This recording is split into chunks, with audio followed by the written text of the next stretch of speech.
किसी की माँ, बच्ची, पत्नी या फिर पूरा देश, दारू ने किसे छोड़ा है? उत्तर प्रदेश के बरौली गांव में नशे की हालत में घर लौटने पर डांटे जाने से नाराज एक व्यक्ति ने कथित तौर पर अपनी 70 वर्षीय मां का गला कर दी। उत्तर प्रदेश के गांव में शराब पीने से रोकने पर एक व्यक्ति ने कथित तौर पर अपनी 40 वर्षीय पत्नी को जिंदा दिया। चेन्नई के एक एरिया में सड़क पार कर रही एक मां और उसके 6 महीने के बच्चे को केटीएम बाइक चला रही दारू के नशे में धुत एक व्यक्ति ने टक्कर मार दी, जिससे उस महिला और बच्चे की ऑन द स्पॉट हो गई। अमेरिका में डालस से बॉस्टन जा रही डेल्टा एयरलाइंस की एक फ्लाइट के दौरान एक पैसेंजर ने हंगामा खड़ा कर दिया, जिसके कारण दूसरे पैसेंजर्स को एयरप्लेन से उतरकर वापस टर्मिनल पर लौटना पड़ा। एलिशिया नामक इस पैसेंजर ने बाद में एक्सेप्ट किया कि उसने फ्लाइट बोर्ड करने से पहले शराब पी थी, जिसके कारण ये घटना हुई थी। दिल्ली की एक दिल दहला देने वाली घटना, जहां पर एक युवक ने सिर्फ इसलिए अपने सबसे अच्छे दोस्त की, बेस्ट फ्रेंड की हत्या कर दी क्योंकि दोस्त ने उसे दारू के लिए पैसे देने से मना कर दिया। मारने के बाद उसकी जेब से 400 रुपए लेकर शराब पी। ये कुछ केसेस काफी वायरल हुए थे। ऐसे तो कितने ही केसेस हुए हैं और आज भी हो रहे हैं, और ना जाने कितने ही परिवार रोज रो रहे हैं। देश के स्तर पर बात करें तो क्या दारू पीने से देश को नुकसान होता है? और सबसे बड़ी बात, क्या नेताओं को सिर्फ वोट्स के लिए दारू को प्रमोट करना चाहिए? अब कोई बोलेगा, अरे दारू से सरकार को टैक्स तो अच्छा खासा मिलता है, हमें शराबियों से क्या लेना देना, वो जाने, उनके फूटे कर्म जाने। सही बात है, आज हम भारत की नहीं लेकिन अमेरिका जैसे डेवलप्ड देश की हालत देखते हैं, जहां पर दारू सिर्फ एक ड्रिंक नहीं बल्कि एक नेशनल इशू बन चुका है।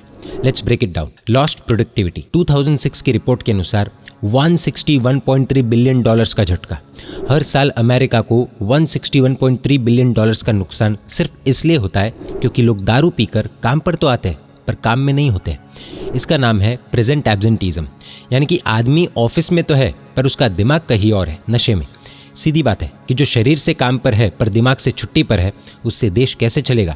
एक रिसर्च के अनुसार दारू पीने वाले लोग पीने के अगले दिन अक्सर छुट्टी लेते हैं। इसकी संभावना बहुत अधिक होती है, और जो व्यक्ति ज़्यादा छुट्टी लेगा तो उस कंपनी की छुट्टी होनी है, और अगर कंपनियों की इस तरह से छुट्टी होगी तो फिर देश की छुट्टी होनी है। हेल्थ केयर कॉस्ट, दारू के कारण अमेरिका को हर साल $223 बिलियन का कुल नुकसान होता है, जिसमें से 11.1% यानी कि लगभग $24.6 बिलियन का नुकसान हेल्थ केयर सेक्टर में होता है। दारू के कारण सबसे ज़्यादा लिवर खराब होता है, जिसका ट्रीटमेंट बहुत महंगा होता है।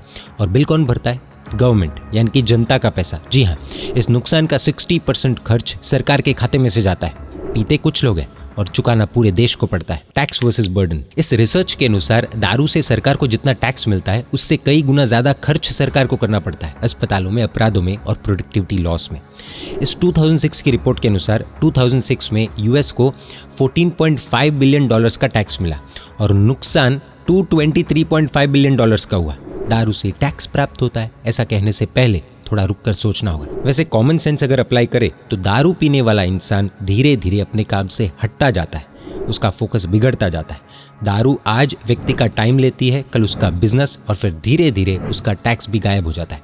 यानी कि शॉर्ट टर्म हो या लॉन्ग टर्म, है तो नेशन का loss he. Relation between crime and alcohol. दारू के नशे में इंसान क्या कर बैठे वो उसे पता ही नहीं चलता, क्योंकि वो खुद के कंट्रोल में नहीं रहता, वो दारू के कंट्रोल में रहता है। अमेरिका की national highway traffic safety administration की 2022 की रिपोर्ट कहती है कि वहां के 32% एक्सीडेंट्स दारू के कारण होते हैं। 2022 में यूएस में 13,524 लोगों की मौत शराब पीकर गाड़ी चलाने के कारण हुई थी। अर्थात यूएस में हर 40 मिनट में एक व्यक्ति शराब के कारण हो रहे एक्सीडेंट में मर रहा है। कई बार तो ऐसा होता है कि कोई माँ, कोई बच्चा, कोई बाप ट्रैफिक रूल्स फॉलो करके जा रहा है, लेकिन शराब के नशे में कोई दारूडिया आकर उन्हें टक्कर मार देता है और पूरा परिवार उजड़ जाता है। जिसकी गलती नहीं थी, जो रूल्स फॉलो कर रहा था, उसे भी मरना पड़ता है। कोई विक्टिम ऐसा भी हो सकता है कि जिसके ऊपर पूरा परिवार डिपेंडेंट हो। विकिपीडिया में संकलित आंकड़ों के अनुसार अमेरिका को लेकर एक शॉकिंग डेटा हमें मिला। ये डेटा हमें बताता है कि क्राइम और शराब का खतरनाक कनेक्शन है। अमेरिका में हुए क्राइम्स के डेटा के अनुसार 15% चोरी, 63% partner violence, 37% sexual assaults, 45% physical assaults, 40 to 45% homicide यानी कि मर्डर में शराब का रोल था। जो पीते हैं वे तो परेशान होते ही है, लेकिन उनके आसपास वालों को भी प्रॉब्लम्स झेलनी पड़ती है। इसमें 63% पार्टनर वायलेंस वाला डेटा बहुत ही शॉकिंग था। आपका पार्टनर अगर शराब पीता है तो सावधान हो जाना चाहिए।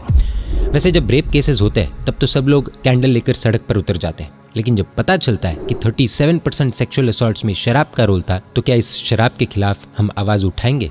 क्या उठाने की हिम्मत करेंगे? अरे नहीं, ऑर्थोडॉक्स लगेगा, ऐसा तो नहीं बोलेंगे ना।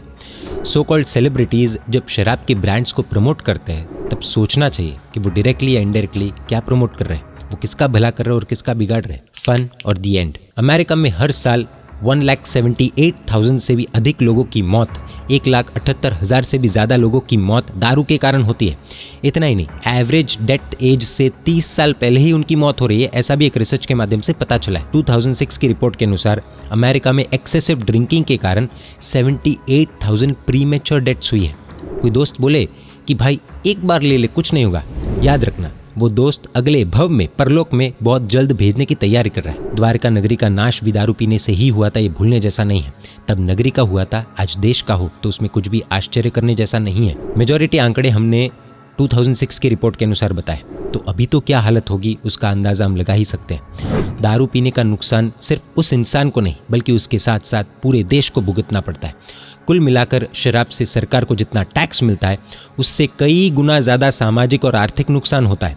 ये नुकसान सिर्फ स्वास्थ्य या पैसे तक सीमित नहीं है बल्कि परिवार, समाज और देश की नींव तक पहुंचता है। अगर अमेरिका की ये हालत है तो भारत की क्या हालत होगी वो बताने की जरूरत नहीं है। Now let's introspect. अब खुद से पूछना होगा कि हम वो देश है जो जवानों के बलिदान पर गर्व करते हैं, सदाचार और संस्कारों की बात हम करते हैं, व्यसनों को हमेशा से बुराई के रूप में ही देखा है हमने, तो फिर दारू जैसी घटिया चीज को हमने स्टेटस सिंबल और ट्रेंड क्यों बना दिया है।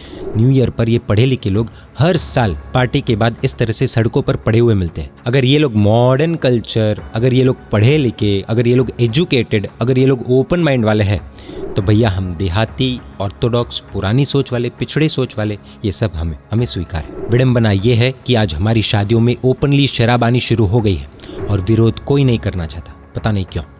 देश का ईमानदार मेहनती नागरिक दिन रात एक करके पैसे कमाता है और फिर वही पैसा नशेड़ियों को सुधारने में, जेल में डालने में, अस्पतालों में उसका इलाज कराने में उड़ा दिया जाता है। ये सिर्फ दारू नहीं, ये धीमा जहर है जो हमारी सोच, समाज और सिस्टम तीनों को खोखला कर रहा है। नेता वोट्स के लिए इसे बांटेंगे तो हमें अपनी सोच से, अपने प्रयासों से इसे रोकना होगा। ट्रेंड से नहीं, सच से दोस्ती करनी होगी। हमें दारू के ट्रेंड का फ्रेंड नहीं बनना है वरना दी एंड होने में टाइम नहीं लगेगा। शराब की बोतलें जितनी रंगीन दिखती है उनके पीछे उतनी ही काली कहानियां छिपी हुई होती है। जय जिन शासन, जय महावीर।